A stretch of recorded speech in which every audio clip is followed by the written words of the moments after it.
এটি উত্তর কলকাতায় চক্র রেলের পাশে রেল বস্তি। আর এই রেল বস্তি একেবারে নিমতলা শ্মশান থেকে আরম্ভ করে শোভাবাজার ঘাট পর্যন্ত চলছে। দেখুন, এখানে কিন্তু রীতিমতো নেশার ঠেক। বিভিন্ন জায়গায় এখানে রেল লাইনের ধারে রেল বস্তিতে নেশার ঠেক। কি না নেশার জিনিস পাওয়া যায় এখানে। একেবারে একটা নেশার ঠেকে ভর্তি, নেশার জায়গায় ভর্তি কিন্তু এই জায়গাটি। দেখছেন, সবাই কিন্তু বসে নেশা করছে এখানে।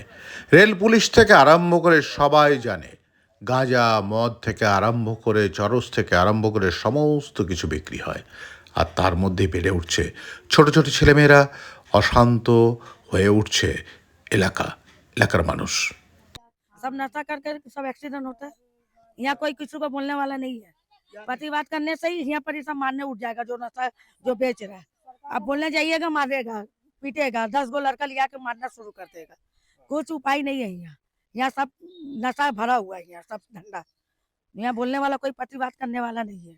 আমাদের কষ্ট হয় কিসের, লোক রাত্রিরে এসে দরজা ঠকঠক করে, দিদি গাঁজা আছে গাঁজা, যারা তো গাঁজা বিক্রি করে সব ঘর বাড়ি চলে যাচ্ছে, আর পরিশ্রম হচ্ছি আমরা।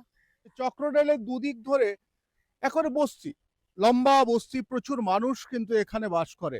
আর আমরা দেখছি যে এদের শত অসুবিধা থাকতেও আমরা দেখছি যে একেবারে রেল লাইনের গা ধরে এদের যেরকম একেবারে প্রতিদিনের আসবাবপত্র থেকে আরম্ভ করে প্রত্যেকটা কিছু রাখা, কারণ রেল লাইনের গা ধরে এদের সম্পূর্ণ জীবিকা, সংসার থেকে আরম্ভ করে এরা এখানে থাকে।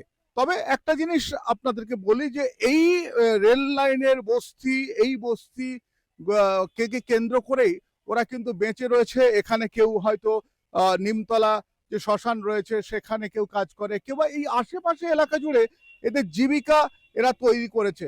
বলছি, আপনারা এখানেই থাকেন? হ্যাঁ, এখানে থাকি। আপনাদের এখানে মূলত কি জীবিকা? জীবিকা বুঝতে পারছি না। क्या क्या करके खाते हैं आप लोग, कैसे रहते हैं?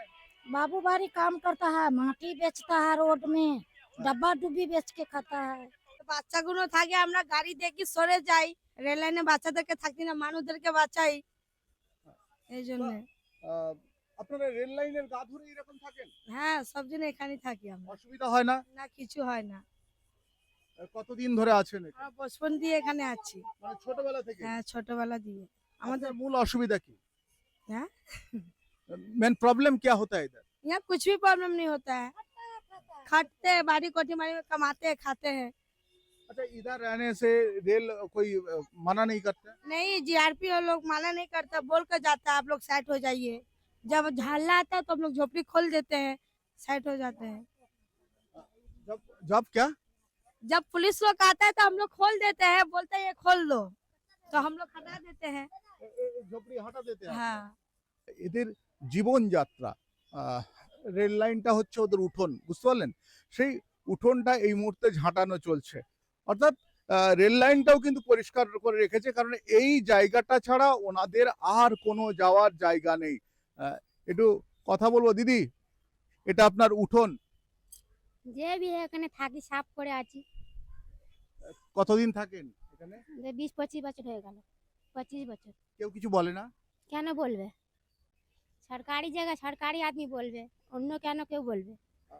বলে এখানের জন্য কাউকে টাকা দিতে হয়? না। কাউকে দেন না। একেবারে লম্বা ভাবে অত চোখ যতদূর যায় ততদূর পর্যন্ত কিন্তু এখানে এই বস্তি রয়েছে, চারদিকে বস্তি। আর এটাকে কেন্দ্র করে কিন্তু নানাভাবে এখানে নানা নেশার ঠেক পর্যন্ত গড়ে উঠেছে। এবং এখানে বিশেষ করে প্রচুর দেখা যায় যে কোথাও গাঁজা, কোথাও মদ, এই ধরনের জিনিসপত্র বিক্রি হচ্ছে। আমি তো এইটা ধরে লম্বা করে দেখালাম যে এখানকার মানুষজন দেখুন, উঠোন বলতে বাড়ির বারান্দা বলতে সব কিন্তু এই রেল লাইনের ধার। सब नशा करके सब एक्सीडेंट होता है। यहाँ कोई किसी को बोलने वाला नहीं है। प्रतिवाद करने से ही यहाँ पर ही सब मारने उठ जाएगा जो नशा जो बेच रहा है। अब बोलने जाइएगा मारेगा, पीटेगा, 10 गो लड़का लिया के मारना शुरू कर देगा। कुछ उपाय नहीं है यहाँ। यहाँ सब नशा भरा हुआ है, यहाँ सब धंधा। यहाँ बोलने वाला कोई प्रतिवाद करने वाला नहीं है।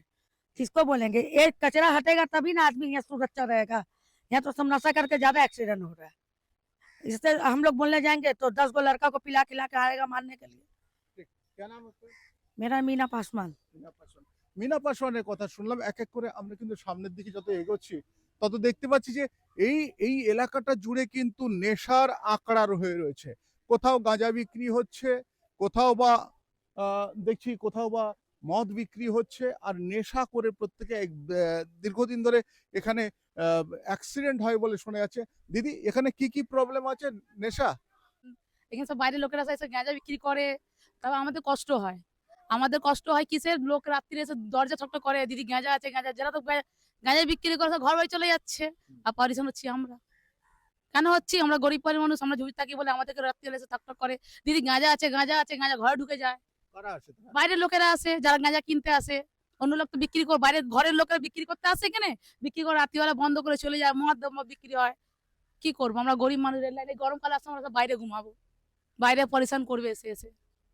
বাইরে বলতে তো রেল লাইন এখানে। এটা রাত্রি হয়ে গেলে আমাদের ঘরে তো আমাদের লাইন নেই না, হ্যাঁ। সব বাইরে এখানে সব ঘুমায়, আমরা সব ওখানে ঘুমাই, যার ঘরে সব সামনে ঘুমায় বাইরে বেরিয়ে। রাত্রিবেলা জিআইপিরা বলে যায় যে গাড়ি আসলে কোথায় কোথায় বিক্রি হয়? হয়, এইদিকে কোথাও হয়, এখানে হয় না, আমাদের এই লাইন থেকে ওইদিকে হয়, একটা ওইদিকে রেল গেটের ওইদিকে হয়, এদিকে হয়, এইসব জায়গায় হয়। ওই মাথার দিকে, তাই তো? হ্যাঁ, আগে হয়। আমাদের এইদিকে অনেক কষ্ট, রেল লাইন সামনে আছে, এটা গরিব এখানে মানুষ। দুর্ঘটনা ঘটে। ঘটে, সব বাইরের লোকেরা, আমরা তো গলি গালা দিয়ে সব দাঁড়িয়ে দেখি, বারণ করি যে গাড়ি আসছে দাঁড়িয়ে যান, এইসব। কি নাম আপনার? আমার নাম অঞ্জলি পাসওয়ান। অঞ্জলি পাসওয়ানের সঙ্গে কথা বললাম। আমরা কিন্তু এক এক করে সামনের দিকে এগোচ্ছি। এই পাশে এই যে বড় বিল্ডিং রয়েছে, তারপর এখানে দেখতে পাচ্ছি যে এখানে রেল লাইন ঘিরে কিন্তু নেশা করার একেবারে খুব বীভৎস জায়গা রয়েছে, এবং আমরা এক এক করে দেখছি যে সবাই এটাকে বানিয়ে রেখেছে নিজেদের মহল্লা, কিন্তু যারা রয়েছেন তাদের বেশিরভাগ হচ্ছে ভিন রাজ্যের মানুষ রয়েছেন এখানে, তারা তাদের আস্তানা হিসাবে এখানে রয়েছেন।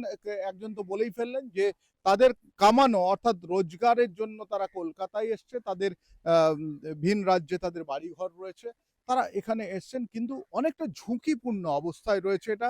আর সব থেকে বড় কথা, এই এই হ্যাঁ, হ্যাঁ, হ্যাঁ, ওই যে বলছিলেন ওখানে উনি না, বলছিলেন। আমাদের ঘর দুয়ার কোথাও নেই, আমাদের এইখানে শাশুড়ির মায়েরা এখানে থেকে গেছে, শাশুড়িরা এখানে থেকে গেছে, আর আমার বড়রা বিয়ে করে নিয়ে এসেছে, আমাদের ছেলেপুলো এখানে বড় হচ্ছে। আপনার জন্ম এখানে? হ্যাঁ, আমার শাশুড়ি তো জন্ম এখানে, আমার শাশুড়ির মায়ের তো জন্ম এখানে। এই বস্তির মানুষেরা কিন্তু যথেষ্ট ঝুঁকিপূর্ণ ভাবে এখানে থাকেন, আর সেই ঝুঁকি নিয়ে যেভাবে থাকেন সেটাতে আমরা দেখছি যে তারা তারা কিন্তু এইভাবেই একেবারে অভ্যস্ত। দেখুন, একজন বৃদ্ধ, একেবারে বৃদ্ধ কিভাবে রয়েছেন সেখানে, সেখানে কিভাবে তিনি সোজা হতে পারছেন না, আহ, তারা সোজা হতে পারছেন না, তবুও কিন্তু তারা এই রেল লাইন এবং রেল বস্তিকে কেন্দ্র করে তারা কিন্তু তাদের জীবিকা পালন করছেন। পাশে নদী থেকে আরম্ভ করে হুগলি নদী রয়েছে, নিমতলা শ্মশান রয়েছে, ভূতনাথ মন্দির রয়েছে, বিভিন্নভাবে এখান থেকে তারা তাদের রুজি রুটি জোগাড় করছে। তবে এই ধরনের নানা ইনফরমেশন আপনাদের পেতে গেলে নিঃসন্দেহে ইন্ডি নিউজ 24 আপনাদের দেখতে হবে। আমি শঙ্কর রয়েছি আপনাদের সঙ্গে।